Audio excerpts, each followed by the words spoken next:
Video नमाज जनाजे के मुताल्लिक़ जो अहम मसाइल है उनके बारे में होगी।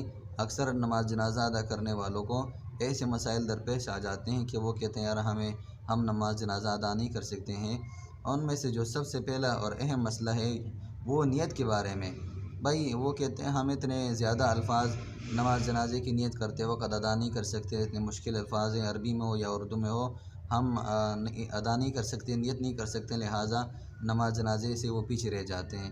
तो इतने बड़े लंबे अल्फाज का अदा करना भी ज़रूरी नहीं है, सिर्फ़ इतना कह दें नियत के अंदर कि मैं नमाज जनाजा अदा करता हूँ या इमाम साहब ने जो नियत की है मेरी भी वही नियत है। दूसरा मसला जो दरपेश आ जाता है वो नमाज के अल्फाज के बारे में आता है कि अक्सर साथी ऐसे होते हैं कि उनको नमाज जनाजे के अल्फाज याद नहीं होते हैं, तो वो कहते हैं यार हम नमाज जनाजा नहीं पढ़ सकते, हमें नमाज जनाजा नहीं आता है। तो उनके लिए बेहतरीन मसला ये है कि वो इमाम के साथ शामिल हो जाए।